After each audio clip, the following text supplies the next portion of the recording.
crypto warriors, changing our world day by day. The way of the crypto warriors, can't rely on the bankers, no way. Good morning, Bix Weir, roadrunner.com with your morning horn disease, your sip of chaga coffee. So much going on in the world, it's hard to know where to start sometimes. The amount of disinformation, wrong information, manipulated information. Now is the time to really get in your own head. Don't listen to anybody out there. Listen to yourself. Listen to yourself. Think about what's right, what's wrong, what you believe, what you don't believe, and then question those beliefs. I think that's the overall reason for us being here right now, is to understand what we believe, not what we are told. And you need to question all your beliefs, not just the things you say. I know this is true. I know this is true. Question it, dive into it, and then act upon it, especially if you're investing. At the end of last year, everybody, myself included, I've been screaming this for a long time, people were talking about the everything bubble. Everything was in a bubble because of the manipulation of all markets. Insanity was reigning everywhere because the Fed's throwing out free money, free money, free money. It's the only way to save the banking system, which started the collapse on September 11th in 2019. And I chronicle that very closely. I rode to Rue on the private road. But as you can tell by this chart of the Dow, December was the everything bubble. We were in just the biggest bubbles of all time. And then you had the worst economic disaster hit. You couldn't have thought of anything worse than everything shutting down.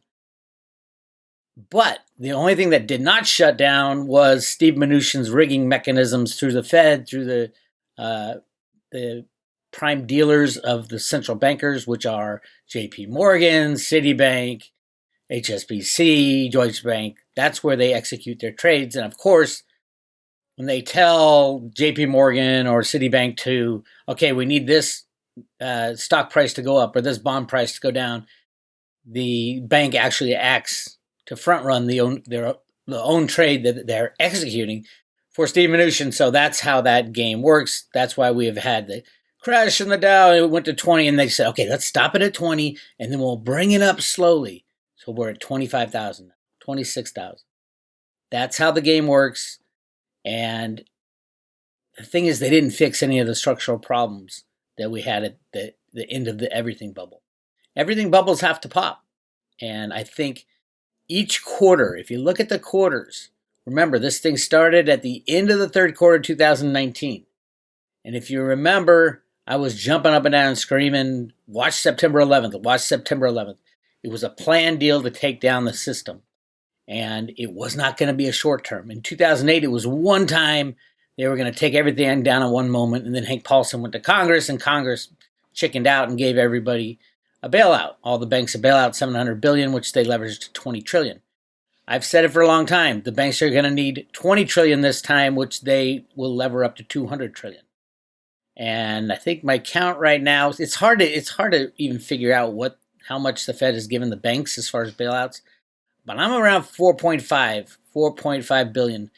And every quarter, watch the end of each quarter, the end of the third quarter 2019. Do you remember the end of the year, in December, the end of the fourth quarter of 2019? All the drama around how much money would have to be printed in the repo market, and we saw all that go down. And then the end of the first quarter in 2020, we had massive drama, and then we had coronavirus. You name it, it happens. We are approaching the end of the second quarter of 2020, of the takedown of the global banking system. This is going to be a big one. I think the biggest one is going to be the third quarter. But watch in the next couple weeks. Everything's going to start to go sideways again. It all hinges around the quarters because that's when the banks have to report. They can't report that they're going to be insolvent. They have to rig their books. There has to be more money thrown into the system to keep the banks alive. Remember, even the money that is thrown in for the little guy, mom, pop, bailouts, the PPP, the $600, you name it, all that goes into the banking system first.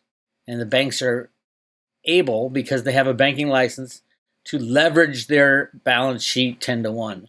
So if you get a $600 bailout, that means the bank gets $6,000, or yeah, $6,000 to create out of thin air to help save their ass.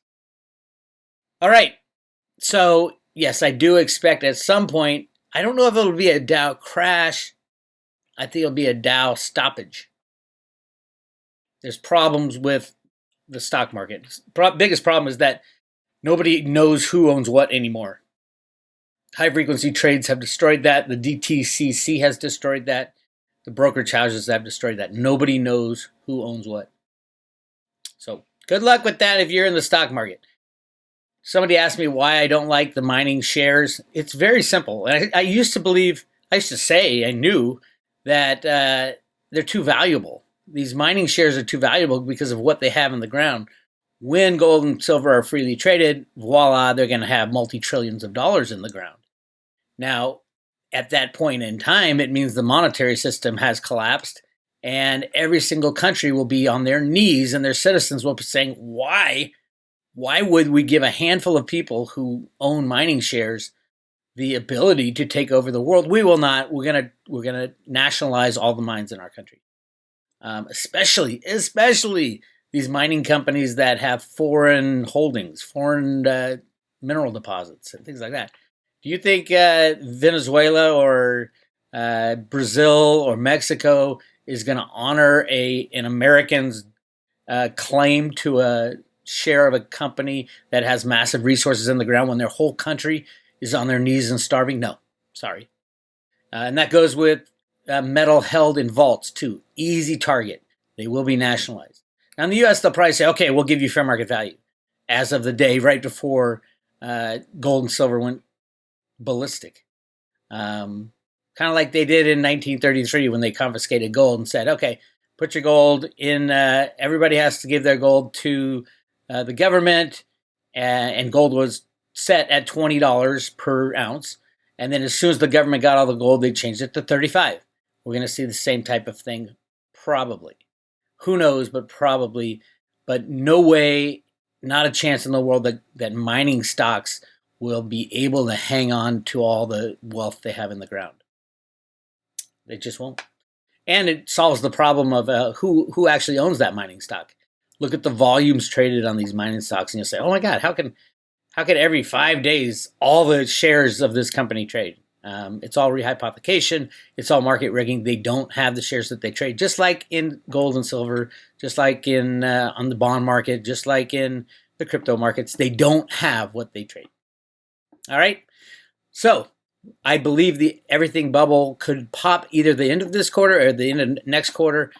There's going to be definitely chaos in the next 2 weeks because we're at the end of the quarter, right? And then we're coming into the 4th of July, which is very symbolic for the U.S. Interesting time. And the very guy in charge of the silver, the busting of J.P. Morgan for rigging the silver market, the guy at the DOJ has given notice. He's leaving. And he was like the only one who understood the computer market rigging. They're hiring like 5-6 people to replace him. What does that tell you? I don't know, but he is leaving on July 3rd, the day before the 4th of July. Wouldn't it be great for Ruta to come out from underground and say, these bastards, we're gonna destroy them and their criminal games on July 4th. We'll see what happens, but definitely at the end of the month, we have problems in the stock market. We have problems in every market. So hang on tight. I don't know what the price of your crypto is going to be. I don't know what the price of silver is going to be when the everything bubble collapses. You probably won't have a price, truthfully, because the everything bubble will take out these criminal exchanges, and that's good. That is good. So the key is, do you have your investment in your own possession, and how long can you hodl? How long can you hang on for dear life at the end of this game? And we are approaching the very end of this game. As far as gold, people say, I like gold. I like gold. It's the banker's metal. If you like gold, you love silver. Look at history. What happens in a gold bull market? Silver runs much higher and much faster. And in this situation, there's been 150 years of silver price manipulation and price suppression. So silver is like a coiled spring. It has been held underwater for 150 years, and that's about to bust out.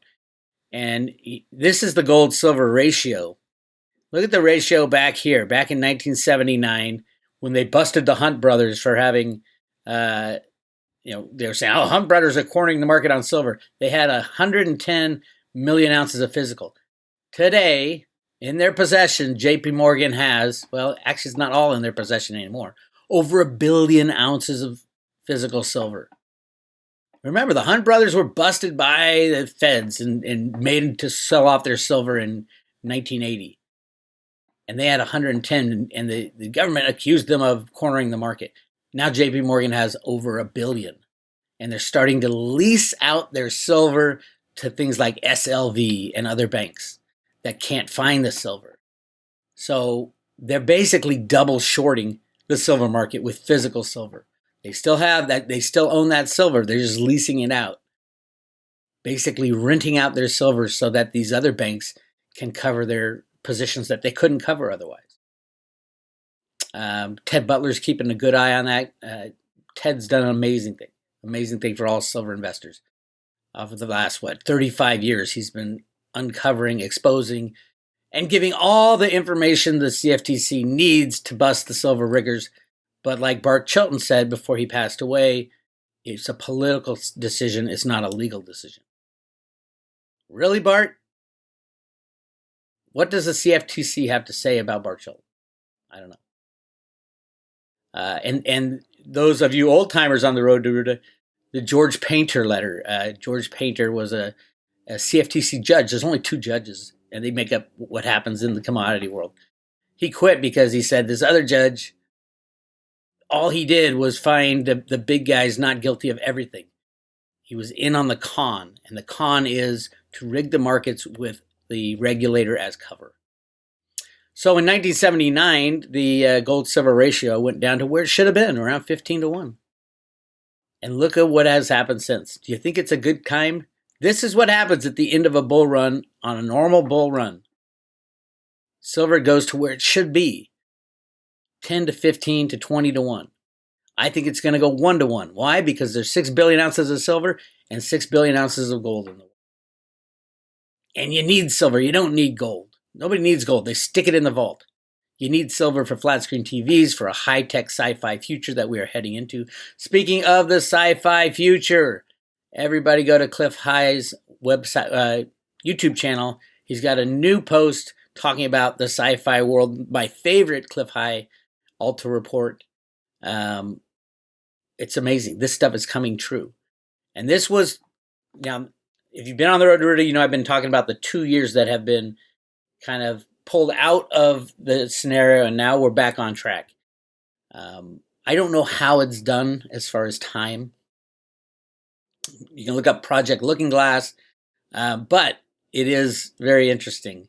And I think this sci-fi world report is going to be very exact going forward, and we're right back on track. So am I looking for $100,000 Bitcoin parties at the end of this year? I am. Actually, I absolutely am. How can it happen? Easy. It's one trade. Don't forget. That's how a real market works, not with tens of thousands of fake trades going back and forth like on the silver market. But in a real market, you can trade for $9,500 in Bitcoin, and the next Bitcoin that trades could go for $100,000 if nobody else is willing to get rid of their Bitcoin. And that values the whole market differently. A market cap of anything is the last trade times the total outstanding. That's the total market cap. So it could just be one share that trades for 100,000, and then all of Bitcoin is valued at 100,000. That's how it works. So you don't need hundreds of trillions of dollars to turn Bitcoin from $9,500 to $100,000 each. It's just one trade. Because all that the price shows you on an exchange is the last trade. Could be for 1 Bitcoin or 1,000 Bitcoin. Hope that makes sense. Anyway, yes, this gold-silver ratio is definitely going down into the low teens. Probably, I think probably at an extreme point, we'll hit 1 to 1. And that means, but that also means, gold's not going to stay at 1,800 or wherever it is right now. I think gold will go up to 5,000. And that's a good investment, right? When the manipulation stops, gold goes to 5,000.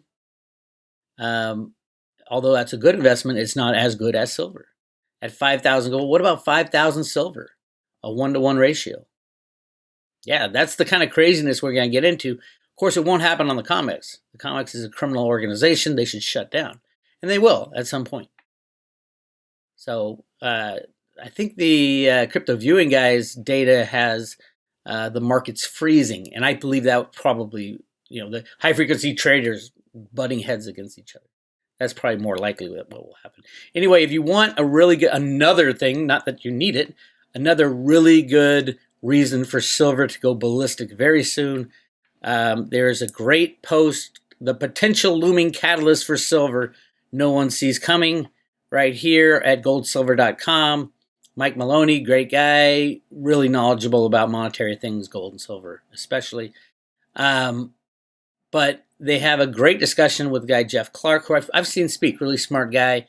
And, of course, David Morgan, a Road to Rue favorite.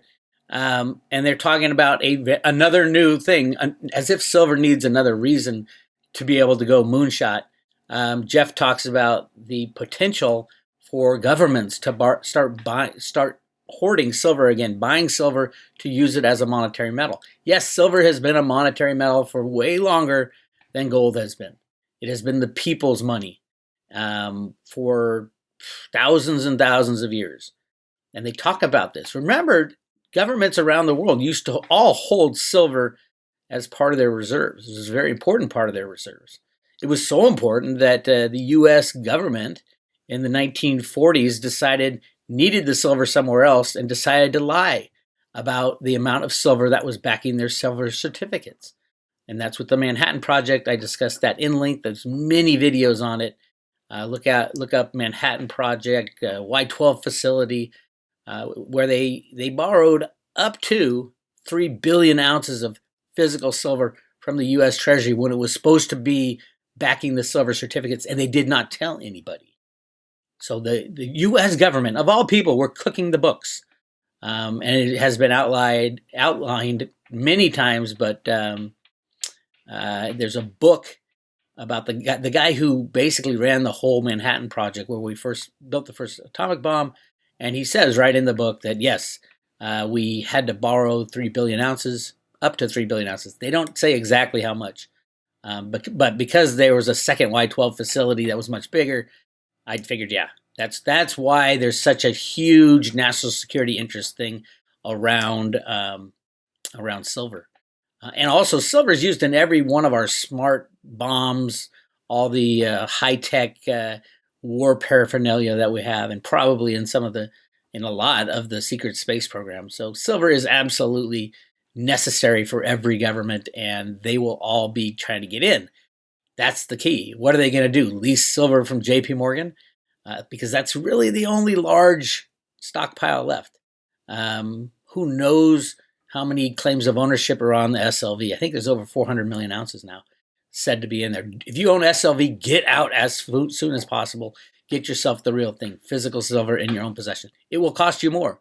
Yes, if you have 1,000 ounces of SLV claims with your little certificate or your share of SLV, if you have 1,000, you could probably sell it and get maybe 800, maybe 700 ounces of physical silver because it's the real thing. It's night and day compared to a phony paper contract. So definitely listen to this interview, the potential looming catalyst for silver no one sees coming. Yes, governments will be buying, and they won't be able to get it at a decent price. That's the key, and that's why you hang on to your silver right now. All right, something really, the most important thing you will see on Road to Ruta, the Road to Ruta Instagram channel. We are up and running. Yesterday was the first Word Wednesday. So I sat down, did a video with Paige, my daughter. She's running this channel. It's really cool. It's really cool. So go to Instagram, Bix Weir, and if you hit, there's posts, there's IGTV where we post the videos. So if you hit IGTV, you'll see right here that there is a video right there. Go check it out. I'm not going to show you because I want you guys to go to Instagram and follow. We've only got 378 followers. Go follow. We're going to be posting a couple YouTube videos all the time. And read what Paige writes. click on these posts and read what she writes, because it's really cool. I just started reading them. I'm like, boy, that's awesome. She'll take things that I've said or concepts and expand upon them. For example, this one I said the other day in one of my posts. I said, "My rights end where yours begin," and I've heard that many times from many people. But Paige goes in and explains what that means. And she says, "How do you define freedom?" Supreme Court Justice Oliver Wendell Holmes Jr. asserted, quote, "The right to swing my fist ends where the other man's nose begins." That's exactly true. It's exactly true. And all you protesters, all you haters, all you and all you writers and all that, the protesters, you're exactly right to express your opinions, but your opinions end where mine begins. I have this local thing called, what's it called? Neighborhood or something like that. It's a little chat room, and they will not allow any dissenting opinions from their Black Lives Matter mantra.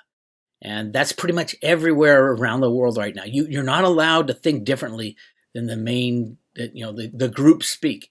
And I think that's ridiculous. So she goes on saying, meaning your rights are protected until you infringe on someone else's rights.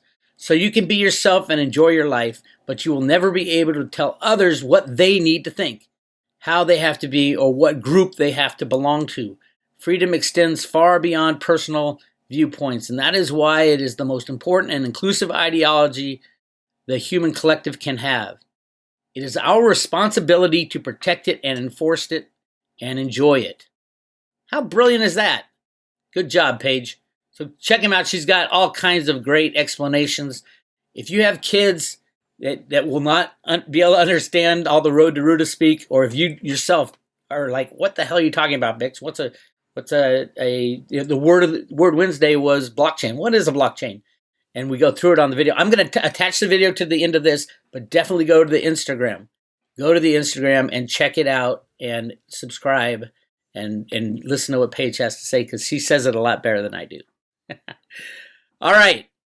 The other thing I want to show you is I posted for the private road members. I posted a post called Second Lockdown Plans in Place, Fight Against Them. They are trying to lock us down again. We need to remember what happened the first time, how we gave up our individual liberty. It was because they said, oh, the hospitals are going to get overflooded. We need to flatten the curve. That's the only reason we agreed to this. They're coming back now. They're saying, oh, we're going to have to, because they're not going to say because of the protests, which spread a lot of this thing. Again, they're going to say it's because it's spreading because you're opening up your businesses. That's bullshit. It was because of the protests that all the governments and health officials said, yes, it's so important that you think this way, go outside and protest. That spread the disease again. We need to tell them to fuck off. That's all we need to say. Go through all the lies they had. And in this video, I go through all the lies and then what it costs us.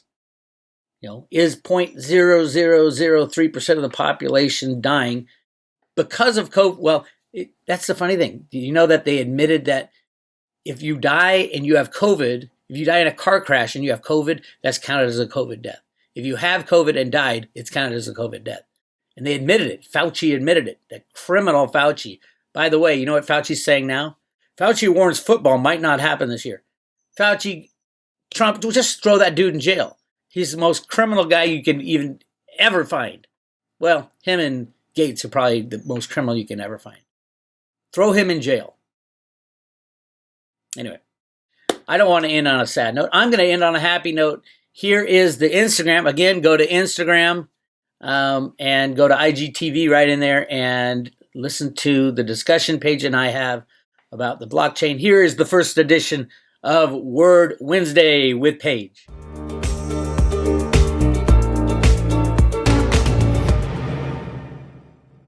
Happy Word Wednesday! We are so excited to bring you the first Word Wednesday of the new Bix Weir Instagram channel. And hi, Bix. Welcome. Hi, Paige. Thank you for having me on. I'm so excited. Yay! I'm so excited also. So our first word for Word Wednesday is blockchain. Oh, whoa, the mother of all crypto words. All right. Let's go. Okay.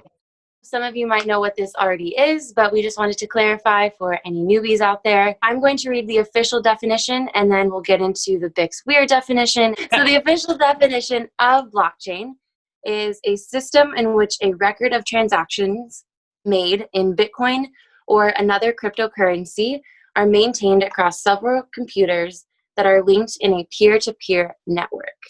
So what does that mean? That's a great question. I like to think of the blockchain as a ledger.